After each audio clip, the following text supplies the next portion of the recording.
So since there's a lot of you out there that have just followed my post, I wanted to follow it up with something that is a bit of advice and a bit of a warning. You can't go around doing everything that I did. I grew up in a household of Vietnam veterans and mean whiskey drunks. I've known what I could do my entire life. When they weren't being mean to me, they were also trying to teach me how to hurt people without weaponry. The second thing is, I'm also extraordinarily strong and always have been. This has been from a lifetime of fighting adult men and sports and hard labor. Number one, I learned how to throw a bowling ball very accurately and very well from a very young age. I can throw that thing if I was tiny using a great deal of force, which means I used how to use my body as force whenever I am in a physical situation. So not only was I throwing bowling balls very young, I was fighting stepdads very young. I was fighting boys in school very young. I was fighting off guys who didn't take no for an answer very young. Guys everywhere. And it always ends with a physical altercation. I have worked out most of my entire life and I've kept my upper body strength. I've done a lot of weightlifting. So if you want to do and feel as confident as I felt when I was being attacked, there's a lot of things you need to do.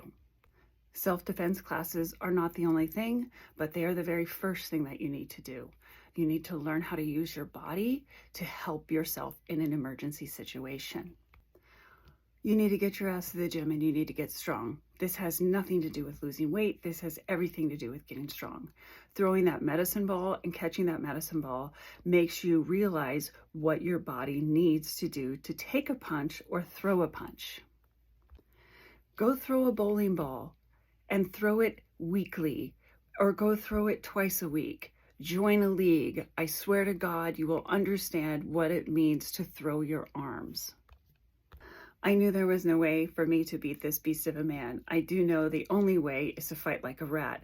I can throw rapid haymakers in succession faster than anyone has ever seen. It did not give him the ability to get near me, to grab me, or subdue me in any way. I was doing all the damage. He in no way could get into me. He couldn't throw a punch at me. It was a rapid succession of non-stop haymakers. I was also taught from a very young age, you do not stop when they're down. You keep going until it's over. And that means them being over. You will never know what is going to happen until you are in that situation. The only thing you can control is, are you trained, are you strong, and are you fast? I had a lifetime of rage built up in me. I had just gotten out of a very bad relationship. I was in a very shitty part of my life. So 38 years old, my life comes crashing down. No motherfucker is gonna beat me up. Nobody, nowhere. Here's the thing. When you experience real hand-to-hand combat, you will get hurt. I left the situation with 2 broken ribs. My jaw was dislocated. My shoulder was dislocated. And I had a bunch of broken bones in my arms and hands and wrist. And that was from defense, and that was from hitting very, very, very hard. I felt the pain for 6 months. And every now and then, when I wear a bra, it hurts that rib, and I feel like Voldemort is creeping up on me. So, you know, that happens. You never know what you're going to do until you're in that situation. And you never know how you're going to feel until you've actually tried to end somebody. It's a feeling that you'll never forget. And it's a feeling that will make you uncomfortable. And it's a feeling that you'll remember for the rest of your life very, very viscerally. So here we go. You get really, really strong. You get your ass to the gym. Not just these 30-minute, 3 times a week sessions. You throw medicine balls. You lift weights. You do rapid cardio. You climb those ropes. You do things that make you strong and will engage the muscles that you are going to need when you are in a situation. You take every self-defense class, jiu-jitsu class, whatever class you think is going to make you confident and strong, that's the class you need to take. And don't just take one class, and don't just go to the gym for a year. This is a lifelong process. I have never stopped working on my arms. I work like a lumberjack.